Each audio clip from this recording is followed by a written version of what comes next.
बड़ी जानकारी आप तक पहुंचा रहे, जहां आवारा कुत्तों के मामले में सुप्रीम कोर्ट सख्त नजर आया, जहां सभी राज्यों के मुख्य सचिवों को नोटिस दिया गया। 3 नवंबर को कोर्ट में पेश होने का आदेश दिया गया है। अब तक जवाब क्यों नहीं दाखिल किया गया, कोर्ट ने कहा, और केंद्र सरकार को भी सुप्रीम कोर्ट ने फटकार लगाई है। तेलंगाना, पश्चिम बंगाल और एमसीडी दिल्ली ने जवाब दिया। बड़ी जानकारी आप तक पहुंचा रहे, जहां बताते चले कि आवारा कुत्तों के मामले में सुप्रीम कोर्ट सख्त नजर आया, सभी राज्यों के मुख्य सचिवों को नोटिस दिया है। इसके साथ ही 3 नवंबर को कोर्ट में पेश होने का आदेश भी सुप्रीम कोर्ट की तरफ से दिया गया।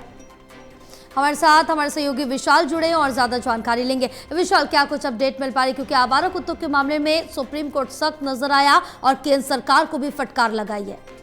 जी बिल्कुल, देखिए, इससे पहले 22 अगस्त को सुप्रीम कोर्ट ने दरअसल एक ऑर्डर दिया था जिसमें कहा गया था कि सभी राज्यों को एक हलफनामा दाखिल करना होगा। कुत्तों को, आवारा कुत्तों के जो काटने का है डेटा है, उसकी रिपोर्ट जो है सुप्रीम कोर्ट में जमा करानी होगी। लेकिन अभी तक केवल 3 ही जगह से जो है रिपोर्ट सुप्रीम कोर्ट को मिली, जिसमें से दिल्ली की जो नगर निगम है वो शामिल है, तेलंगाना सरकार है और पश्चिम बंगाल। बाकी जो सभी राज्य हैं, यूनियन टेरिटरीज हैं, वहां से अभी तक रिपोर्ट जो है सुप्रीम कोर्ट तक नहीं पहुंची। इसको लेकर सभी को जो है सुप्रीम कोर्ट ने फटकार लगाई है। केंद्र सरकार को भी सुप्रीम कोर्ट ने आड़े हाथों लिया है और तंज कसते हुए टिप्पणी की है कि कोर्ट ने जो पूछा था उसका जवाब अभी तक क्यों नहीं दाखिल किया गया। और इस देरी के बाद जो है अब कोर्ट ने फैसला लिया है कि अगली सुनवाई जो है 3 नवंबर को, यानी अगले सोमवार को की जाएगी और उसके बाद ही तय होगा जो आवारा कुत्तों का मैटर है उस पर क्या कुछ आगे रुख कोर्ट जो है अपनाती है।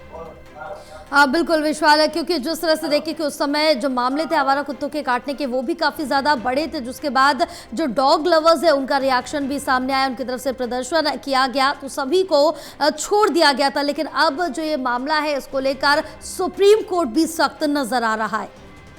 बिल्कुल, देखिए, सुप्रीम कोर्ट ने साफ तौर पर यहाँ पर एक बड़ी टिप्पणी करी। उन्होंने कहा कि देश भर में जो आवारा कुत्तों के काटने की बढ़ती घटनाएं हैं, इस पर अब विदेशों में भी भारत का नाम खराब हो रहा है। क्योंकि हाल ही में एक घटना दिल्ली के जेल स्टेडियम में हुई थी, जहां पर पैरा ओलंपिक्स के दौरान 2 कोच को, जो कि अंतर्राष्ट्रीय कोच थे, केन्या से आए थे, उनको जो है आवारा कुत्तों ने काट लिया था। उसके बाद भी काफी जो है ये खबर ने पूरे विश्व भर में भारत का नाम कहीं ना कहीं धूमिल किया था, क्योंकि आवारा कुत्तों की वजह से दिल्ली में कई ऐसी घटनाएं हुई हैं, देश के अलग अलग कोनों में लगातार कई घटनाएं हुई हैं। उसी को लेकर ये जो है अब सुप्रीम कोर्ट ने इस मामले पर संज्ञान लिया था और अब 3 नवंबर को जो है इस मामले में अगली सुनवाई की जाएगी।